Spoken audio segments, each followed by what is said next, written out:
नमस्कार जंटलमैन, स्वागत आपका। मैं हूं योगेंद्र, आप देख रहे हैं खास खबर। और खास खबर में हम बात करेंगे दिल्ली की किस्मत की।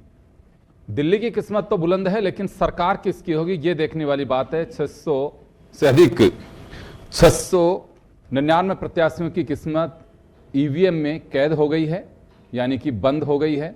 और अब पिटारे से क्या निकलेगा ये देखने वाली बात है। 70 वो कौन खुशनसीब होंगे जो दिल्ली के लोकतंत्र के सबसे बड़े सदन वहां की विधानसभा में बैठेंगे।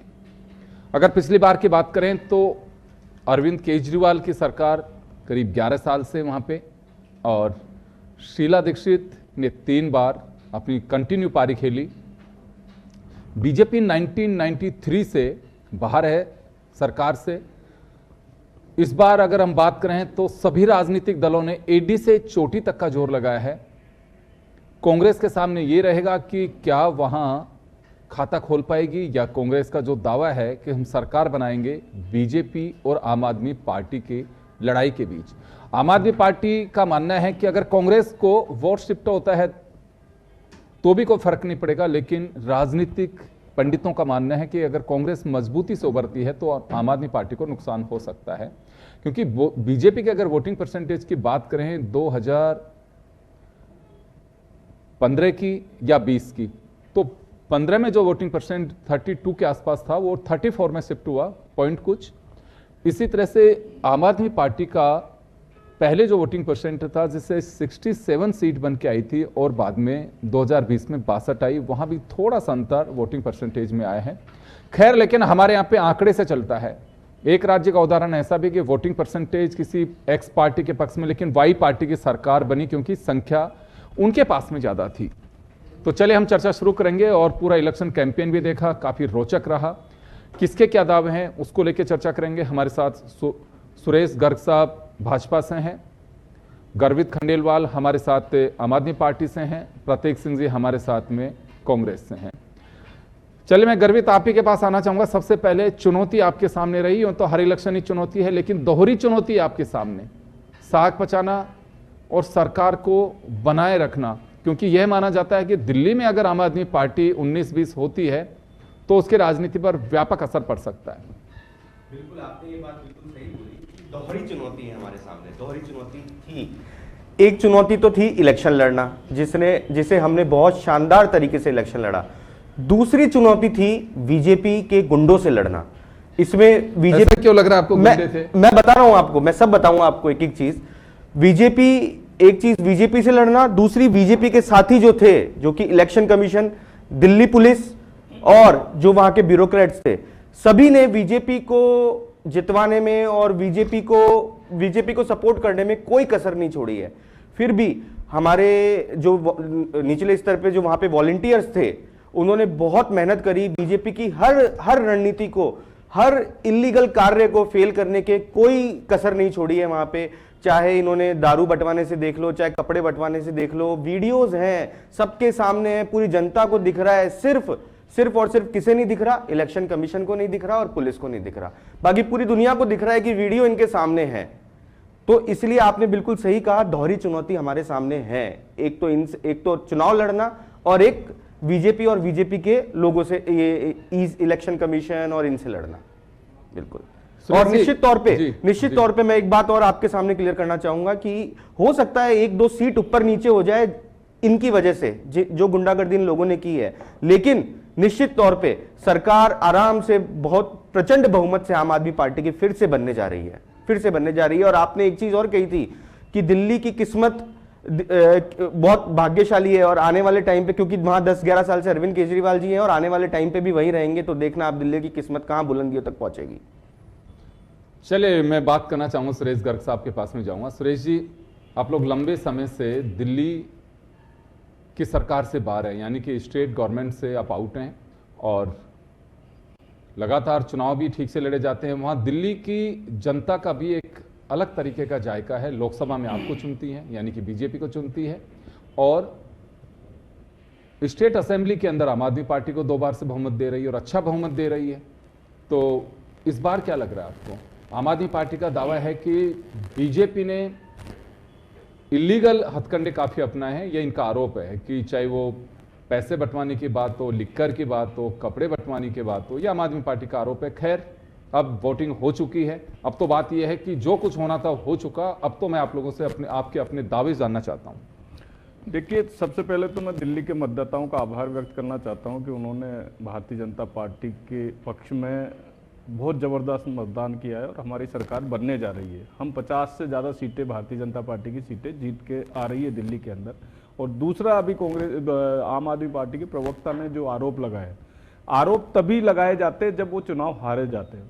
जब इनको लग रहा है कि हम चुनाव हार रहे हैं तो वो चुनाव आयोग के ऊपर भी आरोप लगा रहे हैं, पुलिस के ऊपर भी आरोप लगा रहे हैं, भारतीय जनता पार्टी के आरोप लगा रहे हैं। तो ये सब चीज़ें जब मैं दावे के साथ कह रहा हूँ कि नई दिल्ली सीट से केजरीवाल जी भी हार रहे हैं, आपके मनीष सिसोदिया जिन्होंने दारू का घोटाला किया था वो भी हार रहे हैं, और वो आतिशी जी जिनको एक केयर टेकर के रूप में मुख्यमंत्री बनाया है वो भी चुनाव हार रही है। तो इनके जो दबंग लोग हैं वो सब चुनाव हार रहे हैं। और मैं निश्चित रूप से कह रहा हूं, जिस तरीके से 11 साल का वहाँ पे दिल्ली में कुशासन रहा है, जिस तरीके से भ्रष्टाचार रहा, कट्टर ईमानदार बोल के वो चुनाव जीते थे।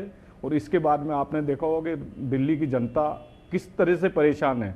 आपने देखा होगा यमुना के जल के ऊपर भी इन्होंने राजनीति की कि साहब हरियाणा से जहर मिला के हमको पानी पिलाया जा रहा है, जबकि मेरे ख्याल से 20% तो हरियाणा के लोग हैं वो जो दिल्ली में रहते हैं। तो हरियाणा के लोग अपने बच्चों के लिए जहर मिला के पानी भेजेंगे? इस तरह की गंदी हरकतें करना। जिस तरीके से सफाई की जो इन्होंने वादे किए थे, और खुद केजरीवाल जी ने खुद ने एक्सेप्ट किया है कि हाँ, मैं न सफाई कर पाया न यमुना को भी साफ कर पाया। खुद केजरीवाल जी के स्टेटमेंट, तो इसका मतलब ये है कि खुद केजरीवाल जी ने एक्सेप्ट किया है कि हम चुनाव हार रहे हैं। जब आप 11 साल के अंदर दिल्ली के अंदर कुछ नहीं कर पाए तो जनता समझती है कि जब आप कर ही नहीं पा रहे तो फिर आपको दोबारा तिबारा क्यों चुनाव जीतने के लिए देंगे। तो वहाँ अगर सुशासन चाहिए तो भारतीय जनता पार्टी ही दे सकती है, जिस तरीके से हम पूरे हिंदुस्तान में दे रहे हैं और भी राज्यों में जहाँ हमारी सरकार है वहाँ दे रहे हैं, उस तरीके से बता दीजिए। आज भ्रष्टाचार चरम सीमा पे, खुद इनके जो नेता हैं वो जेल में हैं और बेल पे चल रहे हैं। तो ये सब चीजें दिखता है ना, जनता जानती है कि झूठ कब तक चलेगा। चलिए, मैं एक बार प्रतीक सिंह जी के पास भी जाना चाहूंगा। बड़ा धैर्य से सुना है आप दोनों को भी, उनको भी आप एक बार सुन लीजिए। प्रतीक जी, क्या लग रहा है इस बार दिल्ली में? आप तो जाके भी आए वहां पे। देखिए योगेंद्र जी, दिल्ली में जो बदहाली चल रही है, जो दिल्ली की सांसें घुटी हुई हैं, जो दिल्ली रुक रुक करके चल रही है, जो ट्रैफिक जाम है, जो वहाँ पे क्राइम बढ़ रहा है, उसमें दोनों ही सरकार बराबर की जिम्मेदार हैं, क्योंकि वो पूर्ण राज्य नहीं है। तो वहाँ पे केंद्र सरकार हो चाहे राज्य सरकार हो, उनके डेवलपमेंट के लिए या वहाँ पे कोई कमी बेसी है तो दोनों ही सरकार बराबर की जिम्मेदार है। दिल्ली एकमात्र ऐसी पूरी राजधानी है, पूरे विश्व की अगर हम बात करेंगे, जहाँ सबसे ज़्यादा क्राइम होता है। आप सबसे ज़्यादा जो आप देखिए AQI लेवल जो डाउन है, चाइना के अंदर, अमेरिका के अंदर या यूरोप के अंदर जब AQI लेवल 200 पहुंच जाता है तो इमरजेंसी लागू हो जाती है, लॉकडाउन लगा देते हैं। और हमारे यहाँ पे 2-2 हज़ार AQI चला गया दिल्ली में, फिर भी कोई कदम उठाने को ना तो केंद्र सरकार और ना राज्य सरकार तैयार नहीं है। अब इन्होंने शिक्षा का मॉडल, जब 2013 के अंदर जब सरकार बनी, बोले शिक्षा का मॉडल लाएंगे, चिकित्सा का मॉडल लेकर के आएंगे। 10 सालों के अंदर एक भी नया सरकारी स्कूल नहीं बनाया, एक भी नया सरकारी अस्पताल नहीं बनाया। यमुना की सफाई पे 7,700 करोड़ रुपए खर्च करने के बावजूद भी आज यमुना जी की हालत बद से बदतर होती जा रही है। और इसके लिए केंद्र सरकार और राज्य सरकार दोनों जिम्मेदार है। ना तो केंद्र ने कोई इनिशिएटिव लिया और ना राज्य सरकार ने कोई इनिशिएटिव लिया। अब आ जाते हैं क्राइम के ऊपर। दिल्ली पुलिस जो है वो केंद्र सरकार के अधीन आती है, अमित शाह जी के अधीन। और वहां क्राइम देखिए आप किस तरीके का क्राइम है। हर दिन वहां पे महिलाओं के खिलाफ अत्याचार, रेप, बलात्कार, चोरी, डकैती, इस तरीके की घटनाएं आम हो चुकी है दिल्ली के अंदर। और फिर भी जो अमित शाह जी की पुलिस है वो कुछ कार्रवाई करने को तैयार नहीं है। अमित शाह जी खुद ही वहां रहते हैं। अरे अपने घर के पर्दे हटाइए, बाहर देखिए दिल्ली के अंदर क्या हो रहा है, इतना क्राइम क्यों बढ़ गया है। और जब दिल्ली वासी ने 10 साल के अंदर ये देखा तो उन्होंने पाया कि 15 साल जब शीला दीक्षित जी की सरकार थी तो मेट्रो आई, वहां पे सड़कें चौड़ी हुई, नए नए फ्लाईओवर बने, सौंदर्यीकरण हुआ दिल्ली के अंदर। तो अब वापस से जो दिल्ली की जनता है वो कांग्रेस पार्टी की तरफ देख रही है। जो दिल्ली का विकास रुक गया है वापस उसको पटरी पर लाना चाहती है, और इसीलिए कांग्रेस पार्टी के लिए वोट किया है इस बार दिल्ली की जनता ने। जी बिल्कुल, अपने अपने दावे हैं, आपने सुने तीनों ही पार्टियों के नेताओं से। क्योंकि मैंने कहा ना कि हर पार्टी ने एडी से चोटी तक का जोर लगाया। यूँ तो हर बार ही लगाया जाता है, लेकिन इस बार काफी हद तक त्रिकोणीय मुकाबला बनाने की कोशिश की है। अभी कितना इंपैक्ट आएगा ये तो कहना बहुत जल्दबाजी हो गया, तो रिजल्ट जब 8 तारीख को हम चर्चा कर रहे होंगे तभी पता चल पाएगा कि इसका असर क्या हुआ है। सुरेश जी, वापस आपके पास में आना चाहूँगा।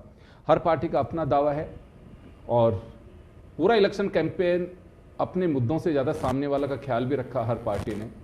दो पार्टियों का, आपने कांग्रेस और आम आदमी पार्टी का ख्याल रखा, कांग्रेस ने आम आदमी पार्टी बीजेपी का रखा, आम आदमी पार्टी ने कांग्रेस और बीजेपी दोनों का रखा।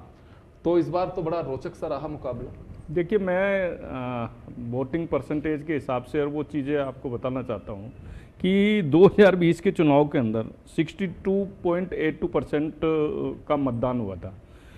5 बजे तक 58% के लगभग का मतदान हो चुका है 1 घंटे के अंदर, क्योंकि सबसे ज़्यादा वोटिंग जो होती है वो लास्ट के 1-2 घंटे के अंदर ही होती है। मैं दावे के साथ कहता हूं कि इस बार 65% या 66% करो, और जब वोटिंग परसेंटेज बढ़ता है तो उसमें भारतीय जनता पार्टी को हमेशा फायदा होता है।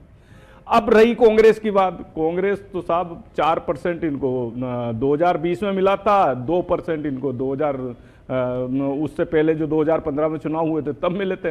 अगर ये कुछ प्रोग्रेस कर सकते तो अच्छी बात है, लेकिन सरकार बनाने की तो दूर दूर तक ही संभव नहीं है। ये प्रोग्रेस जरूर नहीं, हम तो चाहते हैं कि कोई दिल्ली में ये संघर्ष करे, लेकिन इनके नेता प्रचार करने ही नहीं गए तो संघर्ष तो बात की दूर है, बात की बात है। करते हैं इनके लिए कुछ व्यवस्था नहीं, ये कांग्रेस को सोचना, हमें क्या सोचना। हम तो ये कह रहे हैं साहब प्रचार कर रही है, चर्चा ये है जनता के बीच में वोट मांगे, बीजेपी सोच रही है कांग्रेस के लिए, जनता के बीच में जाइए वोट मांगे, लेकिन ये वोट मांगने ही नहीं गए। तो अब जब वोट मांगने नहीं गए, वो संजय दीक्षित जी जो बेचारे अकेले घूम रहे हैं वहां पे, संदीप दीक्षित जी अकेले घूम रहे हैं, अजय माकन जी आरोप लगा रहे हैं, अजय माकन जी बेचारे आरोप लगा रहे हैं कि केजरीवाल जी झूठे हैं, नंबर 1 के झूठे हैं, तो उनको तजब्बुर नहीं दी जाती है।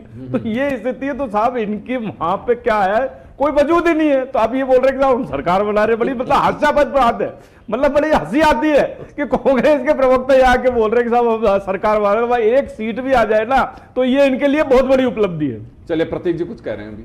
योगेंद्र जी, इनको शायद इनकी जो याददाश्त है वो बड़ी अल्प हो गई है। 93 में लास्ट चुनाव जीता था आपने, गर्ग साहब आपको याद होगा क्या?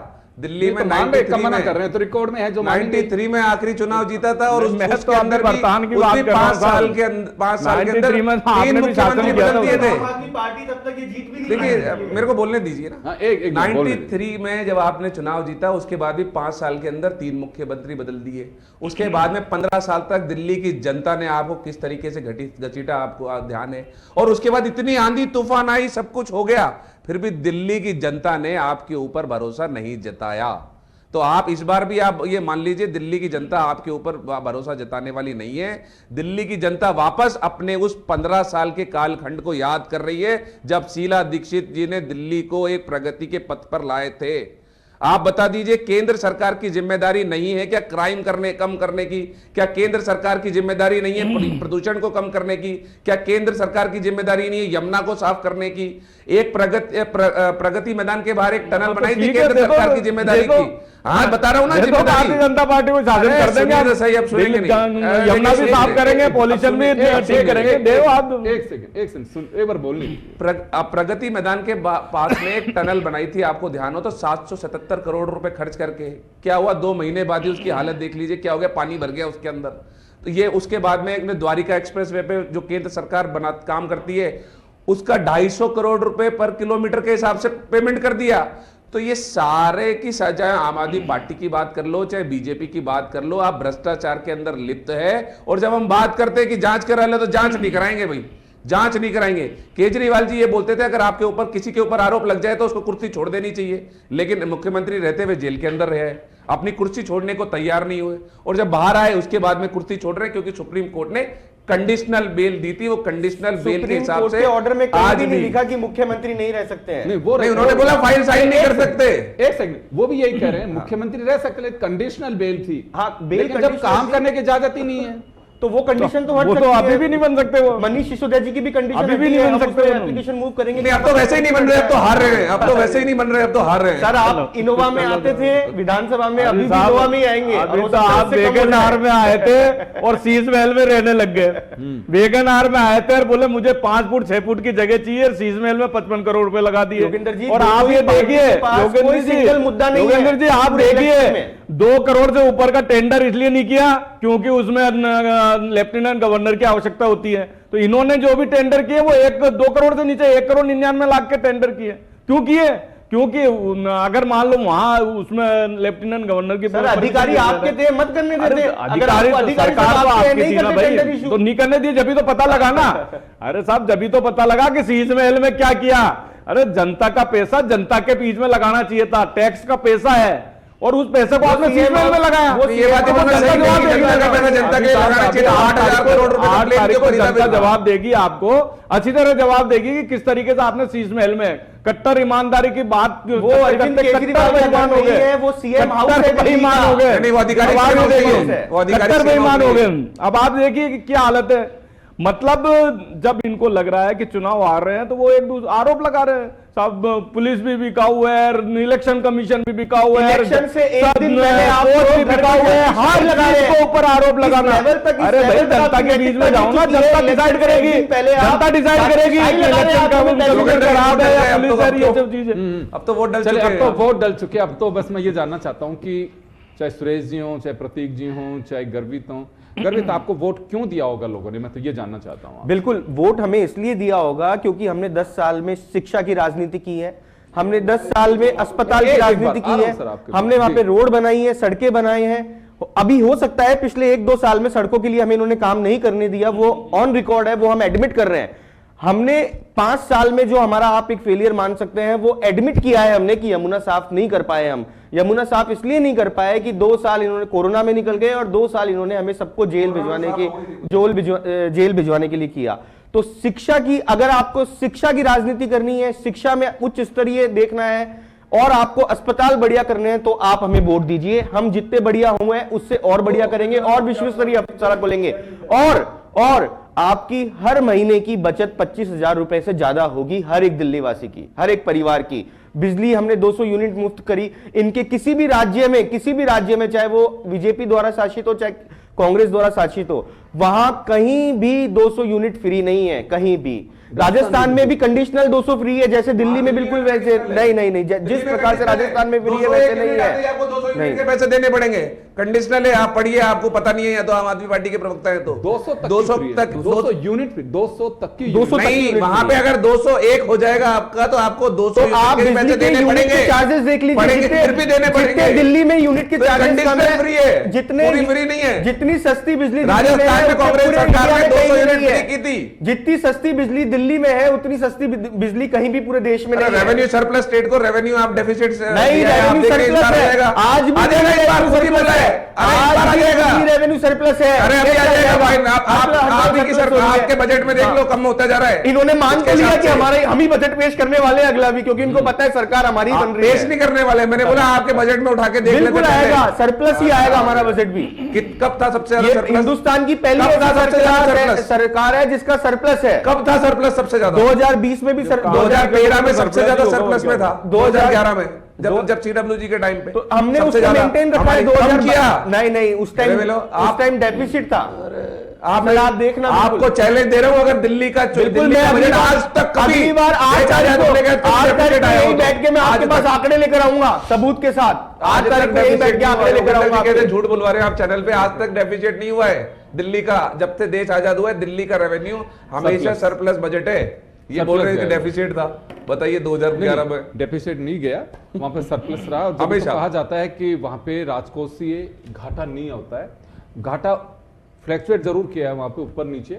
चलिए मैं सुरेश जी आपके पास में आना चाहूंगा। मैं एक बात जानना चाहूंगा कि आपके मॉडल को लोगों ने वोट दिया होगा या फिर केजरीवाल को खारिज किया, इस वजह से ऑप्शन में आपको चुना होगा, अगर आपका दावा है कि हम सरकार बना रहे हैं तो? हमारे पे विश्वास करके कि जिस तरीके से प्रधानमंत्री नरेंद्र मोदी जी ने पूरे देश में सुशासन दिया, जिस तरीके से 11 साल तक जो विकास का मॉडल पूरे हिंदुस्तान में लिया, जिस तरीके से हमारा आयुष्मान भारत योजना चल रही है और दिल्ली के लोगों को वो योजना नहीं मिल रही है, जिस तरीके से इन्होंने शिक्षा की राजनीति करने के बाद में भी एक भी स्कूल कॉलेज नहीं खोले हैं, तो वो सब चीजें जनता देख रही है ना कि किस तरीके से इन्होंने 13 साल का जो शासन किया है, उस 13 साल के शासन के अंदर क्या मतलब उस दिल्ली को नीचे बिठा दिया है। आप चाहे आज इलेक्ट्रिक बसें हैं, वो भी भारतीय जनता पार्टी की सरकारों ने लाके दी वहां की हैं। फोटोज आप देखें, और आपके राजस्थान में चुनाव हुए, हरियाणा में चुनाव हुए, महाराष्ट्र में चुनाव हुए, वहां की फोटोज देखिए आप, आपको अपने आप नजर आ जाएगा कि कहां के अंदर बारिश है और कहां होती है के तो वही खराब पानी है। भर जाता है। सुरेश जी, दिल्ली के अंदर बारिश होती तो वही पानी भर जाता है, वही यमुना के अंदर, वही पराली की बात है।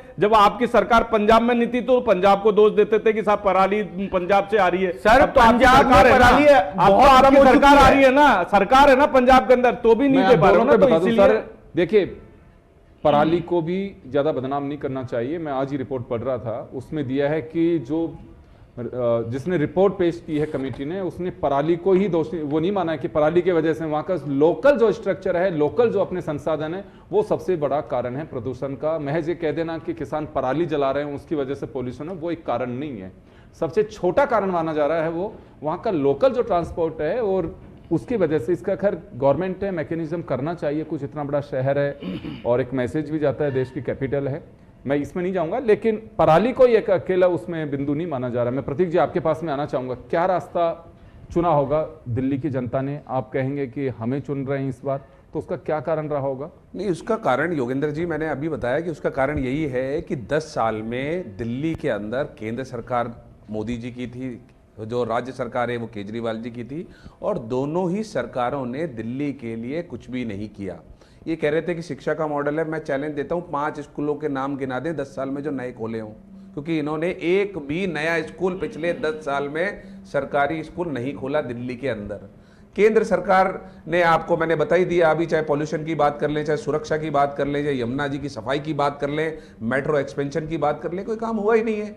जहां पे शीला दीक्षित जी छोड़ करके गई थी दिल्ली को, आज भी दिल्ली वहीं पे ही है। जो सारे स्कूल है वो हमारे समय पे बनाए थे, जो सारे अस्पताल है वो हमारे समय पे बनाए थे, जो फ्लाईओवर सारे मेरे को बने तो हुए आप वो एक हमारे बात समय का पे जवाब बनाए दीजिए, थे। फिर आपको जनता नकारती क्यों है, इस बात का जवाब दीजिए। 2015 में भी नकारा, 20 में भी नकारा, उस बात का जवाब देता हूं। एमसीडी में भी हाँ, नकारा। उस अभी बात- बता रहे- अब उस बता बात रहे। का जवाब देता हूं मैं। चुनाव जीतना और चुनाव हारना अगर डेवलपमेंट और जनता का नकारना होता है, तो इस देश की जनता ने लगातार 55 साल 60 साल तक कांग्रेस को अप्रिशिएट किया, कांग्रेस को वोट दिया है। और आपने जिस तरीके का आरोप लगाए थे 2013 में, एक फाइल लेके घूमते थे अरविंद सर, मेरे को आप जवाब दीजिए। गर्वित जी होगी बात, क्योंकि इनको वाइंड अप करने टाइम हो गया एक मेरा। फाइल लेके घूमते थे, 350 पन्ने के सबूत थे, शीला दीक्षित जी के खिलाफ एफआईआर कराने गए थे, वो कहां चले गए? आप लोकपाल के लिए आपने धरना दिया था, लोकपाल क्यों नहीं बना आज तक दिल्ली के अंदर? आपने दोबारा कब धरने पे बैठ गए बताइए 10 साल के अंदर? अरे खुद आप जेल जाकर के आए हैं शराब घोटाले के अंदर, आपकी पूरी पार्टी उसके अंदर ईडी के अंदर पार्टी बनाई है, आपने पैसा लिया है, पंजाब में भेजा है, और जो वादे आप दिल्ली में कर रहे हैं वो पंजाब में किए थे जब सरकार आई थी। योगेंद्र जी, वो इनका आज तक कोई वादा जवाब पूरा नहीं नहीं आया हुआ कि है। इनको क्यों पूरा नहीं हुआ नकार है। रही है जनता। ये बताए ना, आपको जनता क्यों नकार रही है? पंजाब में क्यों हार गए आप लोकसभा की सारी सीटें हमसे? कितनी चलिए सीटें आई आपकी? चले मैं रोकना चाहूंगा। खैर चलिए, दिल्ली का दंगल में वोटिंग हो चुकी है और अब इंतजार है तो केवल रिजल्ट क्या सामने आते हैं। 8 तारीख को पता लगेगा कि किसके किस्मत का पिटारा खुलता है। तब तक धैर्य से रहिए। अभी आपको एग्जिट पोल को भी एंजॉय करना है, बहुत सारी रिपोर्ट्स को भी करना है, लेकिन हकीकत तो वही होगी जो 8 तारीख को आएगी। आप सभी को बहुत बहुत शुक्रिया और दीजिए इजाजत। नमस्कार।